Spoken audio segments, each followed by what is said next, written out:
All welcome back to the channel. आज हम एक अच्छा सा एक पोएम पढ़ेंगे, इमोशनल जैसा पोएम, द बॉल पोएम। तो यहाँ पे जो पोएट है वो एक बॉय के बारे में बता रहे हैं कि जिसने एक बॉल को लूज कर दिया और बहुत अपसेट है। एंड बॉल जो इतना भी डजंट कॉस्ट मच, ना कि डिफिकल्ट एक नया खरीदना, पर क्यों बॉय अपसेट है। चलिए इस पोएम को पढ़ते हैं। What is the boy now who has lost his ball? What is he to do? I saw it go merrily bouncing down the street and then merrily over. There it is in the water. यहाँ पे poet पूछ रहे हैं कि ball खो जाने के बाद लड़के की सिचुएशन क्या है। What is the boy now? Ball सिर्फ एक टॉय नहीं, उसका बचपन की खुशी है। What यहाँ पे रिपीटेशन है। वो कंफ्यूज होकर शॉक दिखा रहे कि लड़का समझ नहीं पा रहा कि अब रिएक्ट कैसे करे। I saw it go merrily bouncing down the street and then. Point ने देखा कि बॉल खुशी खुशी उछलती हुई रोड पर चली गई। मरीली मतलब carefree, childhood joy. Merrily over that it is in the water. Suddenly ball पानी में गिर जाता है। ओके फिर यहाँ पे दूसरे में क्या लिखा है, next line, no use to so oh there are other balls, an ultimate shaking grief fixes the boy as he stands rigid, trembling, staring down all his young days into the harbor where his ball went. यहाँ पे poet बोल रहे हैं कि ये कहना बेकार है कि कोई और बॉल ले लो, oh there are other balls. Okay, an ultimate shaking grief fixes the boy. लड़का गहरे दुख में फ्रीज हो गया है। अल्टीमेट सेकिंग ग्रीफ मीन्स फर्स्ट में जो शॉक लगता है ना रियल में, लाइफ में, वही। आज ही stands rigid, trembling, staring down. यहाँ पे बॉडी लैंग्वेज का पता है कि वो हिल नहीं रहा है, रिजिड कांप रहा है, पानी की ओर देख रहा है, स्टैरिंग डाउन। ये सब इनर पैन को शो करता है। All his young days into the harbour where his ball went. उसकी सारी बचपन की यादें उस बॉल के साथ चली गई। ओके फिर नेक्स्ट में बोला गया है कि I would not intrude on him, a deem another is worthless. Now he senses fast responsibility in world of possession. यहाँ पे बोला गया है कि पोएट जानबूझकर लड़के को कंसोल नहीं करते। क्यों? यहाँ पे लिखा गया है कि पोएट मैं जानबूझ के उसको कंसोल नहीं करूँगा, क्योंकि ये लेसन उसको खुद सीखना है। ओके फिर पैसे या नई बॉल का कोई वैल्यू नहीं, रियल लॉस फीलिंग का होता है, चीज़ का नहीं। Okay, another ball is worthless, now he senses fast responsibility. यहाँ से लड़का मैच्योर होना स्टार्ट करता है। लाइफ में चीज़ें होती हैं, इसकी जिम्मेदारी समझ आती है।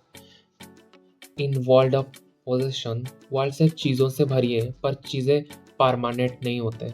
ओके यहाँ पे वही लिखा गया है, the world of possession, people will take balls will be lost always, little boy, and no one buys a ball back. Money is external.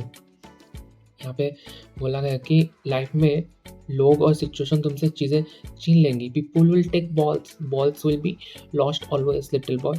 Loss life का परमानेंट रूल है। आज बॉल, कल कुछ और भी खो सकता है। ये लिखा गया है कि people will take ball will be always lost. मतलब कि लोग कुछ भी चीज़ें छीन सकते हैं, मतलब कि लाइफ में लोग और सिचुएशन तुमसे चीज़ें छीन लेंगी और बॉल भी खो सकता है, लिटिल बॉय। फिर मनी इज एक्सटर्नल, और हाँ यहाँ पे लिखा है कि and no one buys the ball back, कुछ चीज़ें वापस नहीं मिलती। ओके फिर मनी इज एक्सटर्नल, पैसे इमोशन या मेमोरीज नहीं मिलती, मतलब पैसे से हम इमोशन या मेमोरीज नहीं खरीद सकते। He is learning well behind his desperate eyes. Okay. He is learning well behind his desperate eyes. बाहर से लड़का चुप है, अंदर से बहुत कुछ सीख रहा है। Okay The epistemology of loss, how to stand up, knowing what every man must one day know and must know many days, how to stand up. The epistemology of loss, यहाँ पे एपिटोमोलॉजी का मतलब है नॉलेज।